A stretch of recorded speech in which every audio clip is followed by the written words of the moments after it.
नमस्कार है wonderful morning to all my lovely viewers. बहुत बहुत स्वागत है आपका आपके अपने morning live show Bihar Bihan में। और आज की सुबह यानी शनिवार की सुबह आपके साथ हूँ मैं, यानी आपके साथ है प्रेरणा। जी हाँ, शनिवार का दिन है, यानी हम इसे कहते हैं वीकेंड। वीकेंड की शुरुआत हो चुकी है, तो अन्य रोज़ की तुलना में हम आज यानी कि वीकेंड्स में ज़्यादा रिलैक्स और निश्चिंत भाव में होते हैं। और इसकी वजह होती है कि हमें बहुत सारा कुछ काम नहीं करना होता, हमारे ऊपर वो काम का तनाव या प्रेशर नहीं होता। तो आज आपको हम और ज़्यादा रिलैक्स करने के लिए, आपके इस मूड में, आपके इस मिजाज में और इजाफा करने के लिए हम हाजिर हैं अपना कार्यक्रम, आपका अपना पसंदीदा कार्यक्रम लेकर, बिहार बिहान। और जी हाँ, आपको बता दूँ, ये जो हम आपसे मुखातिब हो रहे हैं, हमारी जो आपसे ये बात हो रही है और हर रोज़ जो हमारा संपर्क स्थापित होता है आपसे, इसकी शुरुआत कभी ना कभी तो ही होगी।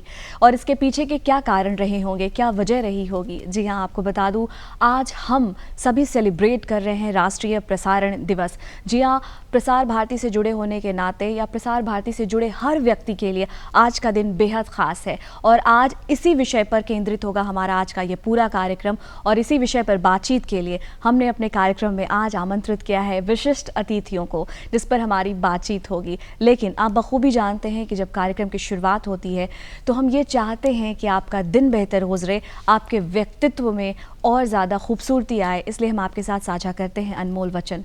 तो चलिए आइए नजर डालते हैं आज के अनमोल वचन पर। एक अच्छे अखबार के शब्द अपने आप बोल देते हैं। आज हम सेलिब्रेट कर रहे हैं राष्ट्रीय प्रसारण दिवस, और इस विषय पर बातचीत के लिए आज कार्यक्रम में हमारे साथ मौजूद हैं कुछ विशिष्ट अतिथि। आपका उनसे हम परिचय कराएंगे। आज हमारे साथ कार्यक्रम में मौजूद है श्री चंद्रशेखर जी, आप निदेशक अभियंत्रण दूरदर्शन केंद्र पटना, आपका बहुत बहुत स्वागत करते हैं। और हमारे साथ आज कार्यक्रम में मौजूद हैं श्री शंकर प्रसाद जी, बिहार संगीत नाटक अकादमी के पूर्व अध्यक्ष, साथ ही साथ आप वरिष्ठ उद्घोषक हैं आकाशवाणी पटना के, आपका एक बार स्वागत। और हमारे साथ आज की जो विशिष्ट अतिथि हैं, मैं उनसे भी आपका परिचय करा दूं। आज हमारे साथ कार्यक्रम में मौजूद हैं श्री सलमान हैदर जी, उपनिदेशक समाचार दूरदर्शन केंद्र पटना, आपका बहुत बहुत स्वागत, अभिनंदन। और हमारे जो अगले अतिथि हैं, हमारे विशिष्ट अतिथि, आपसे उनका परिचय करा दें। आज हमारे साथ कार्यक्रम में मौजूद है डॉक्टर राजकुमार नाहर, कार्यक्रम प्रमुख दूरदर्शन केंद्र पटना। आप सभी अतिथिगण का, विशिष्ट अतिथियों का हमारे आज के इस विशेष परिचर्चा में बहुत बहुत स्वागत और अभिनंदन। श्री चंद्रशेखर जी, आपसे जानना चाहेंगे कि आज जो तकनीक है वो काफ़ी प्रगति कर चुका है, तकनीक में बहुत बदलाव आए हैं, और आज हमारे लिए एक टच और एक क्लिक करके ही हम सारी जानकारी हमारे लिए उपलब्ध हो सकती है। लेकिन इसकी जब शुरुआत हुई थी तो मात्र एक माध्यम था जिसके ज़रिए हमें सूचना और हमारा मनोरंजन होता था, हमें सूचना मिलती थी, वो माध्यम था रेडियो, जिसकी शुरुआत हुई। मैं जानना चाहूँगी इस बारे में आप क्या कहना चाहेंगे। आज प्रसारण दिवस है। इस अवसर पर सबसे पहले मैं अपने दर्शकों को बहुत बहुत हार्दिक शुभकामना देता हूं, बधाई देता हूं। मैं जो रेडियो ब्रॉडकास्टिंग भारत में शुरू हुआ, इसका थोड़ा इतिहास मैं थोड़ा बताना चाहता हूं। रेडियो ब्रॉडकास्टिंग शुरू हुआ 1927 से, आज के दिन 23 जुलाई 1927 से शुरू हुआ। और एक प्राइवेट कंपनी थी, इंडियन ब्रॉडकास्टिंग कॉरपोरेशन, उसने ये प्रसारण शुरू किया। उस समय के ब्रिटिश इंडिया, जो ब्रिटिश गवर्नमेंट थी, उन्होंने उनको परमिशन दिया और ये प्रसारण शुरू हुई मुंबई से, उस समय बॉम्बे था, और कलकत्ता से। बाद में 1936 में सरकार ने उसको टेक ओवर कर लिया, और उसी समय ऑल इंडिया रेडियो का एक नामकरण दिया गया कि जो रेडियो प्रसारण भारतवर्ष में होगा वो ऑल इंडिया रेडियो के नाम से होगा। और फिर 1956 में उसे आकाशवाणी नाम दिया गया, जो कि आज हम लोग आकाशवाणी और ऑल इंडिया रेडियो दोनों नाम से जानते हैं। जहाँ तक तकनीक की बात आपने की कि ब्रॉडकास्टिंग में क्या तकनीक होती है और किस तरह से तकनीक का जो विकास हुआ है, आज हम लोग एक टच से हर कुछ उपलब्ध हमारे मोबाइल फ़ोन पर होता है, हर कुछ टच स्क्रीन के माध्यम से होता है। तो जो तकनीक है वो धीरे धीरे विकसित होती है। रेडियो प्रसारण जो है वो 3 तरह के ट्रांसमीटर से किया जाता था, क्योंकि जब आप कोई कार्यक्रम बनाते हैं तो वो ऑडियंस तक पहुंचना चाहिए। तो 3 तरह के ट्रांसमीटर का विकास हुआ, जिसमें कि मीडियम वेव जो था वो प्रमुख ट्रांसमीटर था, जो कि लोकल जो ट्रांसमिशन का एरिया होता है उसको कवर करने के लिए था। दूसरा था short wave. Short wave transmitter लगाए गए जिससे कि हम जो इंटरनेशनल ऑडियंस है, क्योंकि हमारी जो संस्कृति है, हमारा जो राजनीतिक परिप्रेक्ष्य है, वो वर्ल्ड में दूसरे जो कंट्रीज है वहाँ के ऑडियंस तक कैसे पहुँचे। तो हजारों किलोमीटर दूर बैठे हुए हैं, तो इसके लिए शॉर्ट वेव ट्रांसमीटर लगाया गया जिसमें कि जो वेव थे वो हजारों किलोमीटर तक पहुँचते थे। एक समय में हमारे यहाँ 47 शॉर्ट वेव केंद्र थे। इसके द्वारा करीब करीब हम लोग 150 देशों तक अपनी जो प्रसारण जो है वो लेके जाते थे। जी। सबसे अंत में विकास हुआ एफएम का, जो कि अभी भी चल रहा है और आज के दौर में ये एक रेडियो ब्रॉडकास्टिंग का प्रमुख माध्यम बन गया है। हम बात करते हैं जब भी रेडियो की, तो एक मधुर सी आवाज़, एक दिलकश आवाज़ हमारे जहन में कौंधती है। और आज हमारे साथ यहाँ पे श्री शंकर प्रसाद जी मौजूद हैं। शंकर जी, रेडियो से आपका बहुत पुराना एक आत्मीय आपका संबंध रहा है, काफ़ी वर्षों तक आपने रेडियो में सेवा दी है। आज हम राष्ट्रीय प्रसारण दिवस मना रहे हैं, इस बारे में क्या कहना चाहेंगे, क्या भावनाएं व्यक्त करना पहले तो मैं डीडी बिहार के दर्शकों को अपना अभिवादन दे दूं, शुभकामनाएं दे दूं। और आज जो दिन है वो प्रसारण दिवस तो है, लेकिन शहीद चंद्रशेखर आज़ाद की जयंती भी है और तिलक साहब को भी हम याद करते हैं जिन्होंने देश को बनाया है। 3 विशिष्ट तिथियों को हम एक साथ देख रहे हैं और प्रसारण दिवस को ऊपर रखा हमने, लेकिन उस 2 महान आत्माएं उनका भी है। वैसे 1966 से या आप कह सकते हैं कि मैं जागृत हुआ, रेडियो सुनने का जो क्रम मेरा था वो 1955 से है। तो 1955 से आज तक एक लंबी यात्रा हुई, बहुत लंबी यात्रा, कई तो रेडियो को बहुत बदलते हुए मैंने देखा। उस समय आकाशवाणी पटना में जो कार्यक्रम होते थे, ख़ास तौर से चौपाल, नाटक, संगीत, सुगम संगीत, शास्त्रीय संगीत, वार्ताओं के अखिल भारतीय कार्यक्रम, नाटकों के अखिल भारतीय कार्यक्रम, रूपकों के अखिल भारतीय कार्यक्रम, ये सारा सेगमेंट मुझे याद है, क्योंकि उस समय 7वीं क्लास में मैं पढ़ रहा था।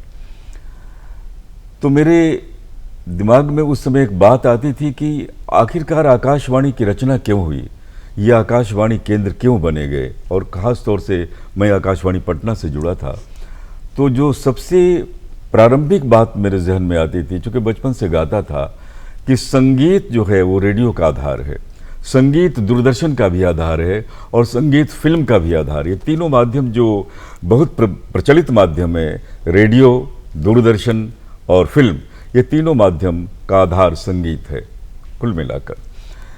तो संगीत है, तो फिर जब मैं बहुत बड़ा हुआ, अभी हाल की बात मैं बता रहा हूँ, मैं रेडियो बराबर सुनता हूँ। 6 बजे से मैं रेडियो मॉनिटर करता हूँ और 7 बजे तक लगातार सुनता हूँ, जिसमें समाचार पहले खंड का सुन लेता हूँ 6:10 तक।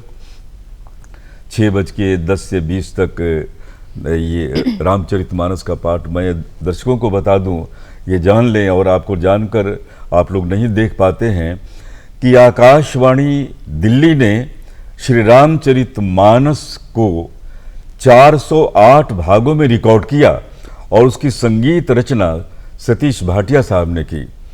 और पूरे उत्तर भारत में उसका प्रसारण विविध भारती से होता है और प्राइमरी चैनल पर भी रामचरितमानस का धारावाहिक पाठ होता है, जिसके इंट्रोडक्शन म्यूजिक में भारत रत्न लता मंगेशकर जी ने उसका इंट्रोडक्शन गाया है।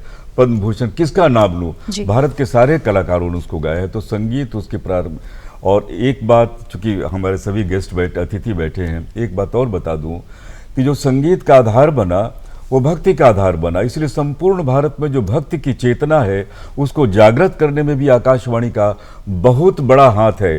क्योंकि अगर हम अपने पूरे देश को खंडों में बांट लें तो तुल सुर भक्ति काल से लेकर, फिर महाराष्ट्र में अभंग संगीत से लेकर, पूर्वांचल में चैतन्य के संगीत को लेकर और दक्षिण भारत में त्यागराज के संगीत को लेकर यह आधार बनाया जाए तो सबसे प्रचारक कोई तंत्र है तो आकाशवाणी है। जी बिल्कुल, बहुत अच्छी बात आपने कही। सबसे प्रचारक कोई तंत्र है तो वो है आकाशवाणी है और इसका सिलसिला निरंतर जारी है और युगों युगों तक जारी रहेगा। हमारे साथ सलमान हैदर जी भी मौजूद हैं। आपसे जानना चाहूँगी सलमान जी कि अगर हम बात करते हैं जब भी गुणवत्ता की, तो आकाशवाणी या प्रसार भारती का हमेशा से ये उद्देश्य रहा है कि सूचना और मनोरंजन का प्रसार हो।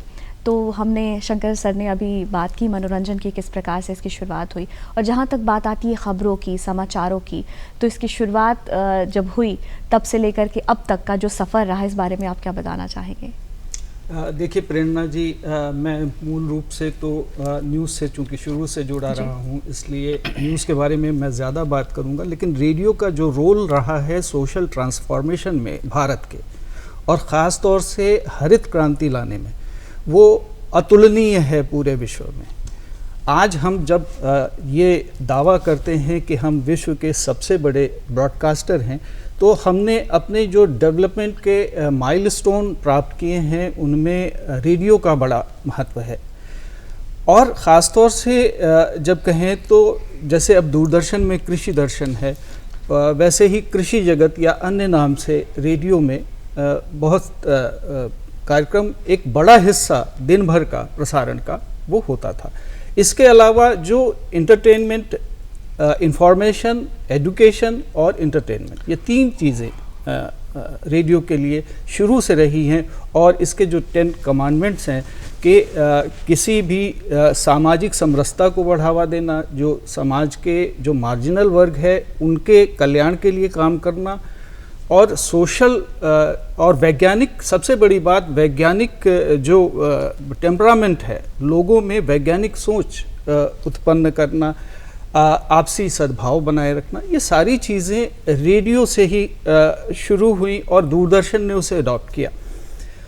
रेडियो जननी है दूरदर्शन की, जिसको सिस्टर ऑर्गेनाइजेशन के रूप में 1959 में शुरू किया गया था।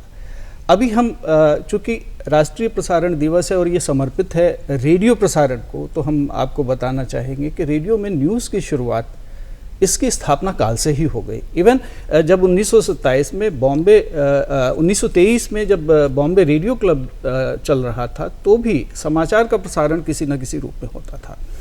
1938 तक, यानी 1927 से 1938 तक हम जो समाचार है वो लेते थे न्यूज़ एजेंसीज से। वो एक रिटन टेक्स्ट हमको हर समय उपलब्ध कराती थी, हर घंटे पर या जब भी समाचारों के प्रसारण का समय होता था, और हम उसे प्रसारित करते थे। 1938 एक बड़ा माइलस्टोन है जब देश में कई प्रमुख रेडियो स्टेशन स्थापित हुए, जैसे कोलकाता का हुआ, जहां गुरुदेव खुद गए और अपनी आकाशवाणी नामक कविता पढ़ी वहां पर। 1938 में ही लखनऊ का रेडियो स्टेशन हमारा शुरू हुआ। तो इस तरह से जब 1947 तक जब पार्टीशन हुआ, पाकिस्तान में कुछ रेडियो स्टेशन चले गए और हमारे भारत में 6 रेडियो स्टेशन रह गए थे। तो समाचार बहुत पहले से होते थे, और कुछ जानी मानी हस्तियों का मैं नाम लेना चाहूँगा। इनमें सबसे पहले नाम आता है मेलविल डिमेलो का। ये एक चोटी के ब्रॉडकास्टर रहे हैं, विश्व ख्याति के। इन्होंने एक डॉक्यूमेंट्री, रेडियो के लिए डॉक्यूमेंट्री कैसे हो सकती है, क्योंकि इसका हिंदी में नाम है वृत्त चित्र। तो वृत्त चित्र में चित्र शब्द है, बिना विजुअल के आप डॉक्यूमेंट्री नहीं कर सकते। लेकिन रेडियो की डॉक्यूमेंट्री की परंपरा मेलविल डिमेलो ने डाली, और उनका एक रेडियो डॉक्यूमेंट्री थी Lali and lions of the Gir. तो उसको बहुत ख्याति मिली अंतर्राष्ट्रीय स्तर पर, और मेलविल डिमेलो ही वो हस्ती हैं जिन्होंने महात्मा गांधी का जो असामयिक निधन हुआ था, हत्या हुई थी, उसकी रनिंग कमेंट्री की थी।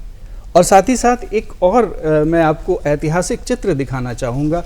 ये चित्र है 1971 का, जब पाकिस्तानी फ़ौजों ने, पाकिस्तान फ़ौज के जनरल नियाज़ी यहाँ दिख रहे हैं आपको, जनरल जगजीत सिंह अरोड़ा हैं भारत की तरफ से, और ये जो तीसरी हस्ती है ये सुरजीत सेन हैं।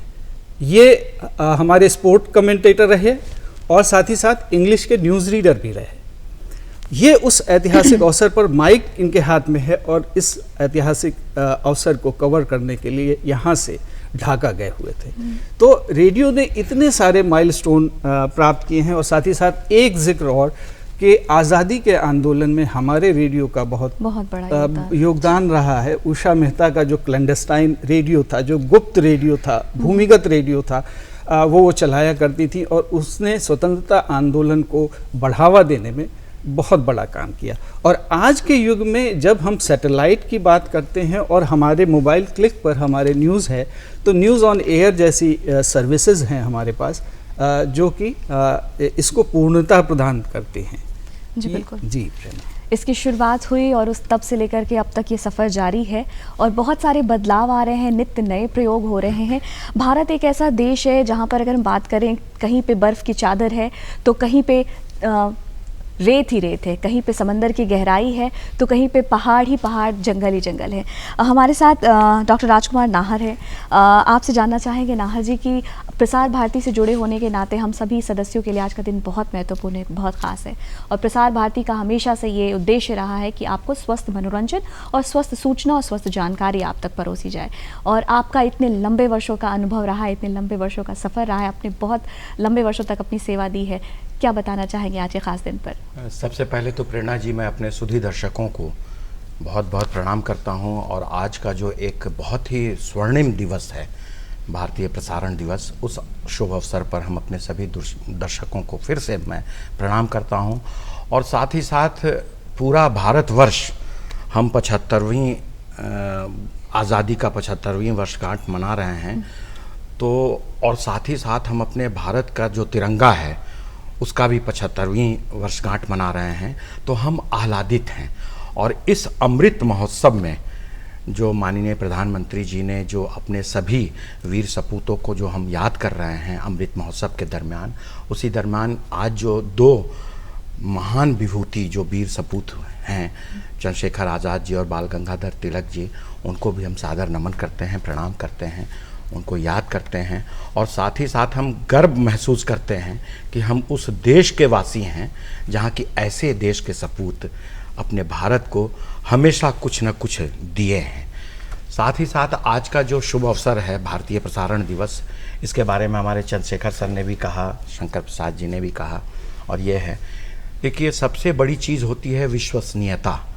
और ये आकाशवाणी और जो हमारा ये प्रसारण जो होता है, ये सबसे बड़ी चीज़ है कि इसमें हमारी विश्वसनीयता है और जो हमारे श्रोता या दर्शक होते हैं उनसे हमारा जो तार जुड़ा होता है या हम उनसे जो जुड़ते हैं, उसमें सबसे बड़ी चीज़ होती है भरोसा हमारा कितना है। तो इस भरोसा में हम लगातार जो भी 87 वर्षों से जो इसकी शुरुआत हुआ, फिर सनह सनह आज हम इस मुकाम तक पहुंच पाए हैं, तो उसमें सबसे बड़ा ये है कि हम भरोसा अपने दर्शकों का, श्रोताओं का हमेशा जीतते चले आए हैं। और उसी क्रम में जो हमारा जो श्रव्य माध्यम है, क्योंकि दो बहुत ही महत्वपूर्ण माध्यम होता है, एक श्रव्य माध्यम ऑडियो मीडियम और दूसरा होता है दृश्य माध्यम विजुअल मीडिया। तो जो श्रव्य माध्यम को बाद में विजुअल मीडिया आया, लेकिन श्रव्य माध्यम को ये माना जाता है कि जो हमारे जो शरीर में जो ईश्वर ने हमें 5 इंद्रियां दी हैं, उसमें कान का बड़ा महत्व होता है, क्योंकि सुनते ही हमारे जहन में, हमारे मस्तिष्क में ये एक आ जाता है कि हम क्या सुन रहे हैं और वो पूरे शरीर में एक स्पंदन उत्पन्न करता है। तो निश्चित तौर पे जो भारतीय प्रसारण का जो एक दौर रहा है, आज जो हम लोग सभी लोग जितने विद्वज्जन हम लोग यहाँ बैठे हैं, विशिष्ट अतिथिगण, उनमें हमें लगता है कि हम बड़े ही भाग्यशाली हैं कि हमने आकाशवाणी की सेवा की है, हम आज दूरदर्शन की भी सेवा कर रहे हैं। और एक चीज़ हम ये बताना चाहेंगे कि आज का महत्व एक बात के लिए और भी है कि जब भारत का विभाजन हुआ था तो कुरुक्षेत्र में महात्मा गांधी जी को एक संबोधन करना था, वो 12 नवंबर 1947 को। उस समय किसी कारणवश महात्मा गांधी जी वहाँ जा नहीं पाए थे, तो पहली बार आकाशवाणी दिल्ली में वो महात्मा गांधी जी का पदार्पण हुआ था और आकाशवाणी दिल्ली से उन्होंने लाइव लगभग 3 बजे के करीब उन्होंने संबोधन किया था। जो विस्थापित लोग थे उनके लिए उन्होंने संबोधन किया था। तो उनकी याद में भी हम आज ये भारतीय प्रसारण दिवस मनाते हैं और महात्मा गांधी को भी आज हम उस दिन कैसे भूल सकते हैं, राष्ट्रपिता को भी हम आज नमन करते हैं। और बातें तो इतनी है कि हमारा जो आकाशवाणी है, जो श्रव्य माध्यम है, जो प्रसारण दिवस है, वो बहुजन हिताय बहुजन सुखाय है।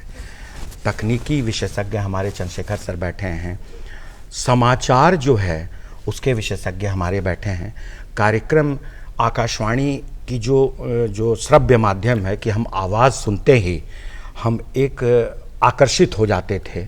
एक ज़माना था कि जैसे ही हम आकाशवाणी रेडियो खोलते थे, अगर समाचार तो जो भी दिग्गज लोगों की आवाज़ आती थी, सिर्फ आवाज़ सुनते ही हम समझ जाते थे कि कौन बोल रहा है। उनकी मधुर वाणी, उनकी मिठास, उनके शब्द, उनके उच्चारण, उनका प्रेजेंटेशन, उसके हम मुरीद हो जाते थे। और सबसे बड़ी चीज़ है कि श्रव्य माध्यम में जो हमारा ये प्रसारण जो होता है, उसमें एक चीज़ बहुत मायने रखता है जो हम आज कहना चाहेंगे कि ये किसी भी व्यक्ति को बगैर किसी डिस्टरबेंस के पूरी तरह से सुकून देता है। अगर आप संगीत सुनना चाहें तो आपको कोई डिस्टरबेंस नहीं होगा, आप संगीत सुन सकते हैं। साहित्यिक गतिविधियां, कविता सुने, साहित्यिक चर्चा सुने, तो आप अपने दैनिक कार्यों का भी संपादन करते हुए आप रेडियो का जो माध्यम है उसको आप सुन सकते हैं। और हमें तो आज इस बात का गर्व है, वो 87 वर्ष हो गए हैं, बहुत सारी बातें हैं अभी और भी हमारे जो अतिथिगण बैठे हैं, धीरे धीरे हम लोग आगे बढ़ेंगे, लेकिन हमें इस बात का गर्व है कि जो हमारा जो माध्यम है आकाशवाणी या जो ये प्रसारण, इस पर हमें गर्व होता है कि भारत सरकार ने जितना इसको मजबूती प्रदान किया है शुरू से लेकर अभी तक, हमें बहुत ही खुशी है कि हम उसके एक छोटे से एक सेवक हैं। और ये माध्यम कभी भी ख़त्म नहीं होगा, इसकी मजबूती सनह सनह बढ़ेगी ही, इसका हमको पूरा भरोसा है। आज हमारे साथ कार्यक्रम में बातचीत के लिए मौजूद है चंद विशिष्ट अतिथि, जिनसे हमारी बातचीत का सिलसिला यूं ही जारी रहेगा। और हम जारी करते हैं अपने आज के कार्यक्रम के सिलसिले को, और हम बात कर रहे हैं राष्ट्रीय प्रसारण दिवस की। आज हम सभी सेलिब्रेट कर रहे हैं राष्ट्रीय प्रसारण दिवस, और भारत के राष्ट्रीय प्रसारक के रूप में ऑल इंडिया रेडियो निरंतर भारत के वासियों को सूचना, मनोरंजन और जानकारी दे रहा है। सर, आपसे जानना चाहूँगी, चंद्रशेखर जी आपसे जानना चाहूँगी कि ट्रांसमीटर के माध्यम से प्रसारण की शुरुआत हुई थी। आज भारत इतना विविधताओं से भरा हुआ देश है, जैसा कि मैंने कहा कि कहीं पहाड़ है, कहीं घने जंगल हैं, कहीं बर्फीली वादियाँ हैं, और ऐसे में अभी तक निरंतर अपना निर्बाध ये संपर्क स्थापित करना भारत के वासियों से, इसके बारे में मैं चाहूँगी कि आप जनता को बताएं कि इसके पीछे की क्या टेक्निक्स है, क्या तकनीक है, किस प्रकार से ये संपर्क स्थापित हो पाता है। बिल्कुल, जैसे मैं पहले राउंड में चर्चा कर रहा था, तकनीकी रूप से ब्रॉडकास्टिंग कैसे विकसित हुआ और किस तरह के ट्रांसमीटर के माध्यम से हम लोग रेडियो के जो सिग्नल्स हैं वो ऑडियंस तक, अपने श्रोता तक पहुंचाते हैं। जब ट्रांसमीटर की डिजाइनिंग की जाती है, चाहे वो हम शॉर्ट वेव हमारा ट्रांसमीटर हो या मीडियम वेव हो, तो बहुत सारी चीज़ों को ध्यान में रखा जाता है। जैसे ज्योग्राफिकल कंडीशन, हमारा जो देश है वो कहीं पे तराई एरिया है, कहीं पहाड़ी एरिया है, कहीं जंगल है, तो इन सभी चीज़ों को ध्यान में रखा जाता है जिससे कि हम ज़्यादा से ज़्यादा दूर तक अपने सिग्नल को पहुंचा सकें। उसी तरह जब स्टूडियो की डिजाइनिंग होती है, जहाँ पर कि कार्यक्रम की रिकॉर्डिंग होती है, तो आप यदि आकाशवाणी के स्टूडियो गई होंगी तो आपने देखा होगा कि जो स्टूडियो के दीवार होते हैं उसमें छोटे छोटे होल्स बने होते हैं, छिद्र बने होते हैं। वो एकॉस्टिक डिजाइनिंग होती है। एकॉस्टिक इसीलिए कि जब आप एक बंद रूम में बोलते हैं तो आपकी आवाज़ जो है जब निकलती है वो एक वेव फॉर्म होती है, फ्रीक्वेंसी होती है, वो दीवार से टकरा करके लौटेगी और फिर जो दोबारा आवाज़ आपकी निकल रही है, फ्रीक्वेंसी निकल रही है, वो एक दूसरे को इंटरफेयर करती है। तो जिस तरह की आवाज़ श्रोता तक पहुंचनी चाहिए वैसा न पहुंच करके थोड़ा डिस्टॉर्टेड मिल सकता है,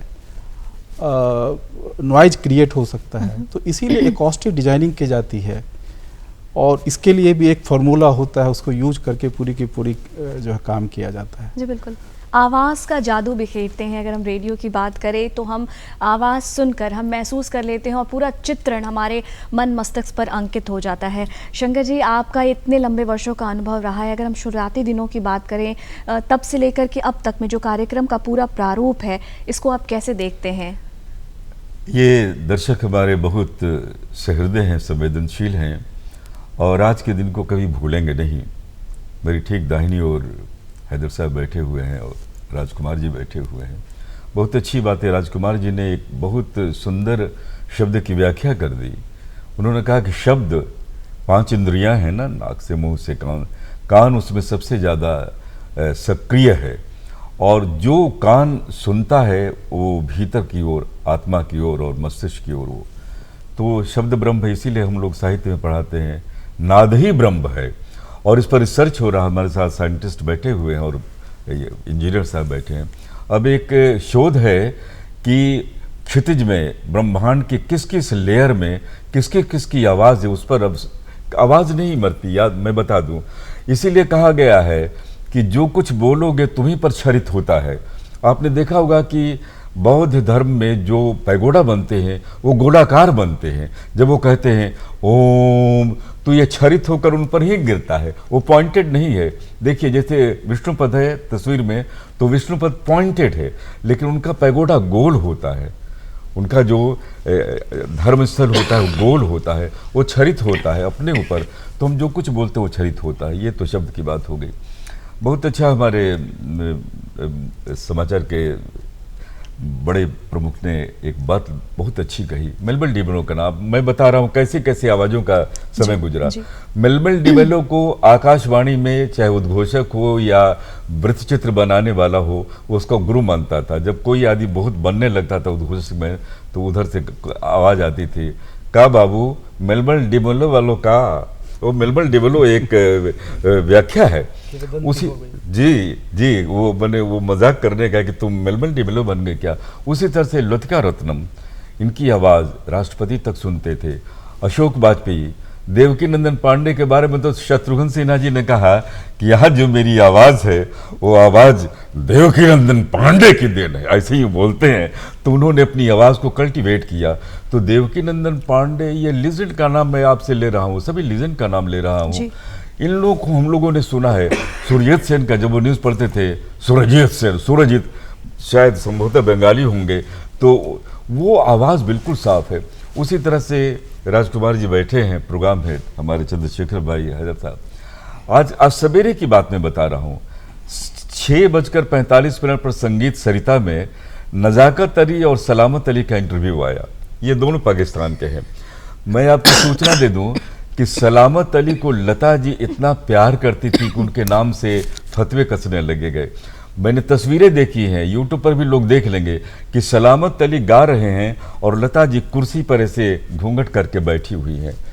तो आज के दिन भी मैं 6:45 पर आपकी बात कर रहा हूं कि मैंने नज़ाकत अली और सलामत अली को सुना। तो ये रेडियो का आर्काइव ही है। मतलब ऐसे मैं आपको क्या बताऊं, जब कभी आमिर खान साहब की आवाज़ सुनी पड़े, फैयाज अहमद साहब के, तो इसका आर्काइव कहाँ पर आज तक है? वो आकाशवाणी में ही है, वहीं पर केंद्र है। इसलिए आकाशवाणी को जो जननी हम कहते हैं, और सब चीज़ों का, और लेयर्स कैसे बदलते गए, 1-1.5 मिनट में मैं समअप करूंगा, क्योंकि बहुत हमारे अच्छे सूचनाएं देने वाले लोग बैठे हुए हैं। मैं ये बताऊं कि जैसे राजकुमार जी ने कहा कि साहित्यिक कार्यक्रम, रूपकों का कार्यक्रम, नाटकों का कार्यक्रम, चौपाल, वो ग्रामीण क्षेत्र के लिए लोहा सिंह नाटक। चौपाल में जब बुधन भाई बैठते थे, मुखिया जी बैठते थे, गौरी बहन बैठती थी, तो पूरा बिहार आंदोलित होता था बुधन भाई की आवाज़, और वो मुखिया जी की आवाज़ राम राम बुधन भाई ऐसे बोलते थे। तो ये एक लीजेंड लोग हम आकाशवाणी के द्वारा गए। 1948 के 26 जनवरी को आकाशवाणी पटना की संरचना हुई, और उस समय के तत्कालीन गृह मंत्री वल्लभ भाई पटेल ने इसका उद्घाटन किया। शहनाई कौन बजा रहे थे? भारत रत्न उस्ताद बिस्मिल्लाह खान साहब। गा कौन रही थी लोकगीत? तो विंध्यवासिनी देवी पद्मश्री। तो ये एक इतिहास तो है, और वो परंपरा आज तक कायम है। आज तक आकाशवाणी में वो परंपरा। इसीलिए मैंने बहुत पहले विनम्र निवेदन किया कि संगीत एक आधार है, और बाकी बातें तो समाज में जो सोशल जितनी घटनाएं होती हैं होती ही रहती है। जी, बहुत बहुत आपका धन्यवाद। इतनी महत्वपूर्ण जानकारी आपने हमारे साथ साझा की और साझा कर रहे हैं हमारे जो अन्य विशिष्ट अतिथि हैं। आपसे जानना चाहूँगी सलमान हैदर जी, जब भी बात आती है खबरों की गुणवत्ता की, विश्वसनीयता की, जैसे कि डॉक्टर राजकुमार नाहर भी कह रहे थे, एक ही नाम जहन में उभर कर आता है, वो नाम है प्रसार भारती, आकाशवाणी या दूरदर्शन। और ये विश्वसनीयता अब भी कायम है। भारत के जितने भी तमाम वासी हैं, 87 साल का ये सफ़र हम तय कर रहे हैं और लगभग तय कर चुके हैं, और आगे भी ये सफ़र जारी रहेगा। बात जब भी खबरों की आती है, विश्व विश्वसनीयता की आती है, एक नाम जहन में उभर कर आता है। इसके लिए बहुत मेहनत करनी पड़ती है, बहुत सारी मशक्क़त करनी पड़ती है, क्या बताना चाहेंगे आप? देखिए, हमारे यहाँ ख़बरों के मामले में, रेडियो समाचार के मामले में एक नियम है, हालांकि वो दूरदर्शन में भी है, कि गलत खबर देने से अच्छा है हम खबर ना दें। जब तक सारे स्रोतों से, जितने भी संभावित स्रोत हैं, जब तक हम पुष्टि नहीं कर लेते हैं, तब तक रेडियो पर समाचार नहीं जाता है। और यही कारण है कि जब पूर्व प्रधानमंत्री इंदिरा गांधी की हत्या हुई तो उस समाचार के लिए हमने बहुत संयम बरता। एक सामाजिक जिम्मेदारी के कारण भी कि देश में जो देश की स्थिति है, आंदोलित ना हो जाएं लोग इस खबर को सुन करके, इस वजह से भी संयम रखा और उतना ही समाचार दिया जो उस वक्त के लिए ज़रूरी था। दोपहर तक कि प्रधानमंत्री पर जानलेवा हमला हुआ है और उन्हें एम्स ले जाया गया है, और आधिकारिक पुष्टि हमने तब तक नहीं की जब तक कि ये नहीं देख लिया कि हमारी स्थिति नियंत्रण में है।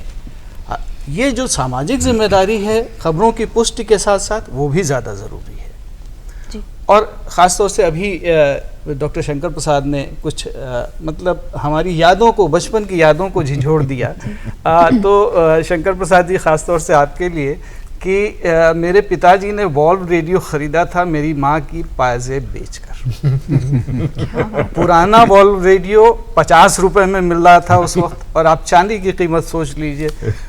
50 रुपए में, उस वक्त 50 रुपए बहुत हुआ करते थे, जब मेरे पिताजी की तनख्वाह शायद 125 रुपए थी।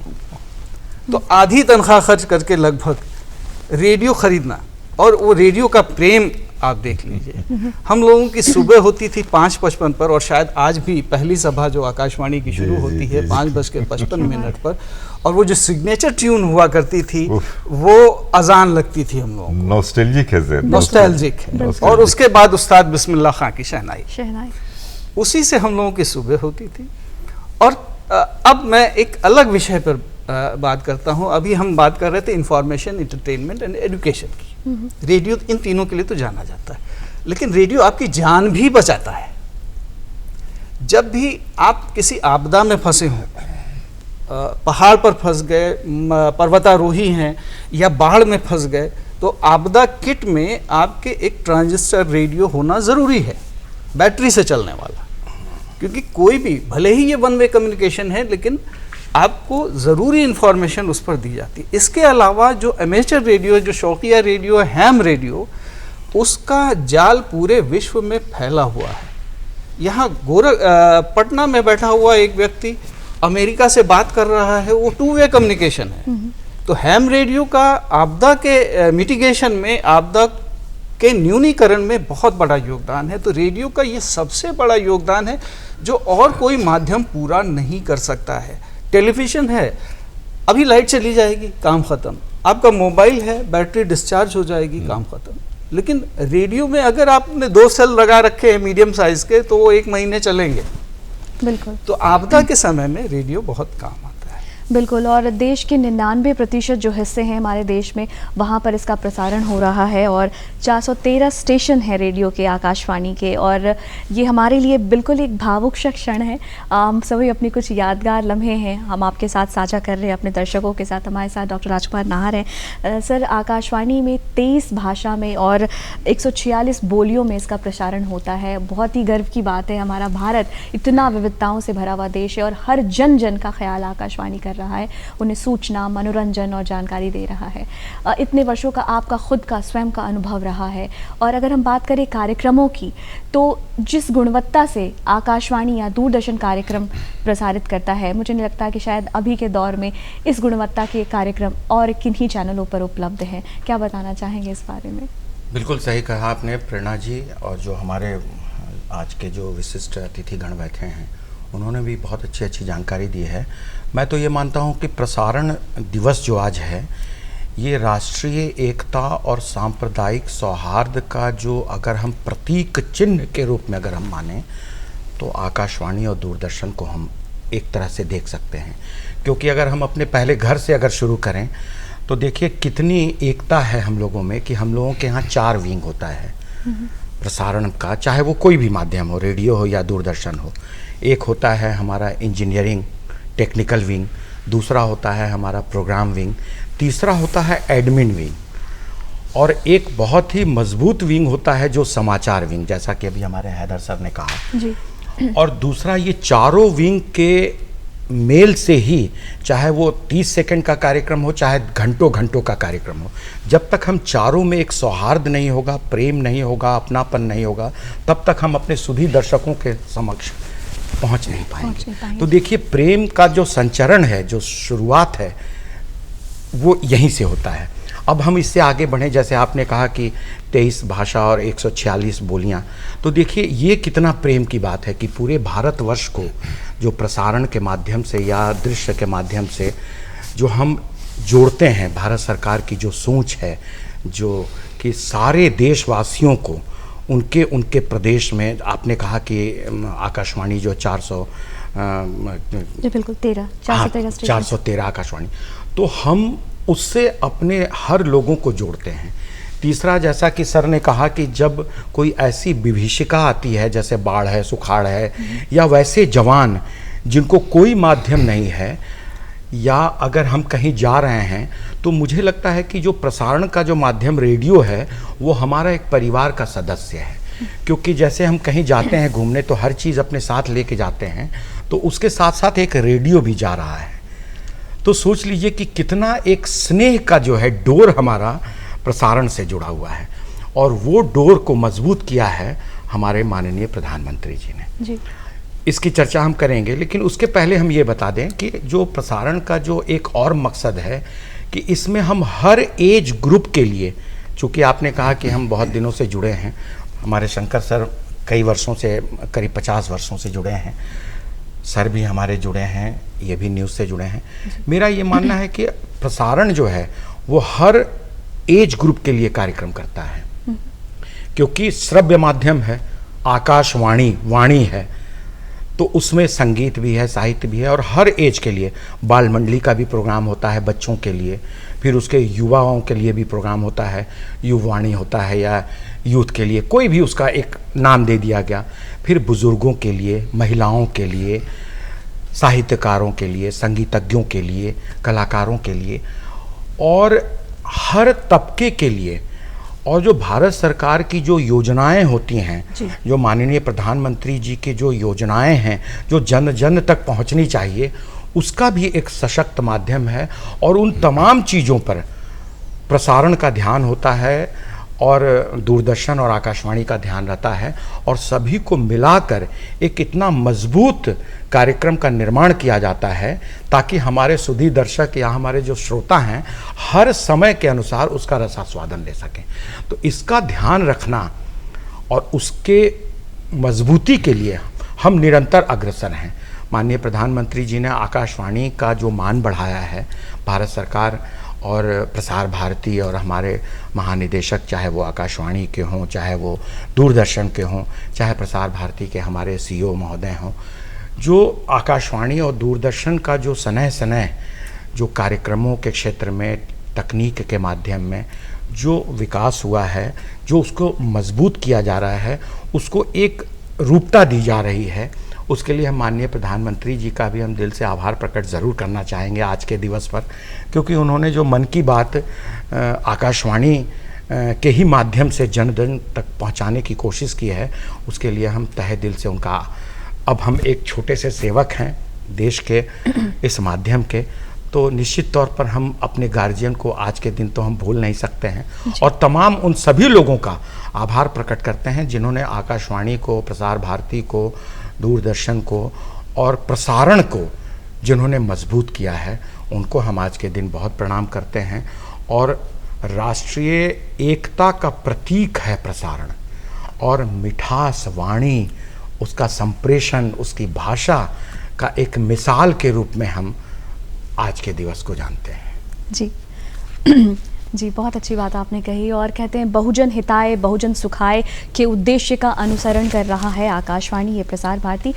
शंकर जी, आपसे यही जानना चाहेंगे कि ये जो हमारा देश है, इतने सारे कार्यक्रम, विविधताओं से भरा हुआ देश, इतनी भाषाएं, इतनी बोलियां, और उन सब को समेट कर सिर्फ और सिर्फ जो उद्देश्य है कि आपको हम स्वस्थ मनोरंजन प्रस्तुत करें, और जो आपकी अभिव्यक्ति की जो स्वतंत्रता है उसका हनन ना हो, इसका विशेष रूप से प्रसार भारती आकाशवाणी ख्याल रखता है। क्या कहना चाहेंगे? हमारे दर्शक और श्रोता दोनों ये कान से भी सुन रहे हैं, अब मुझे देख भी रहे हैं, आप सबको देख रहे हैं।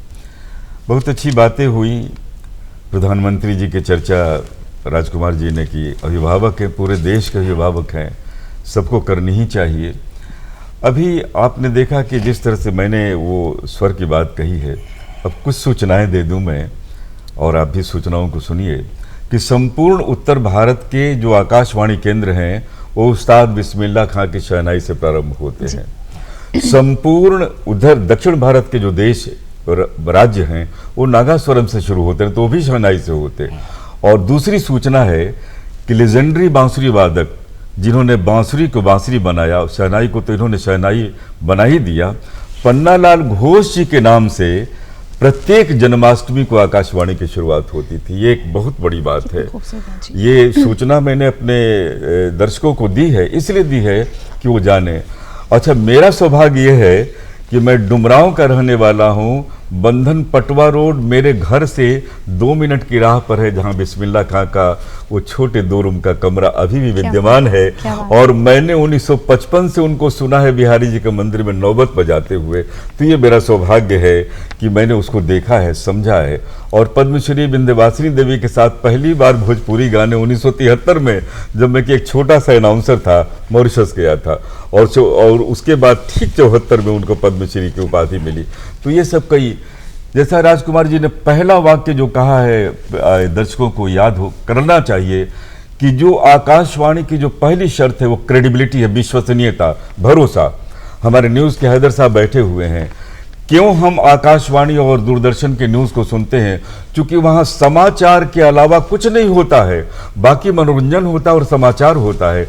बाकी में तो लाश पड़ी हुई है और माँ से पूछते हैं कि कैसा अनुभव हो रहा है। ये दूरदर्शन और आकाशवाणी कभी नहीं ये दोनों केंद्र कर सकते हैं, इसलिए हमारी जो विश्वसनीयता है वो बरकरार है। दूसरा ये है कि जो कार्यक्रमों में सुधार और बुनावट है, मैं दर्शकों को और अपने श्रोताओं को ही बनाऊँ। आकाशवाणी के भी लोग मुझे सुन रहे हैं।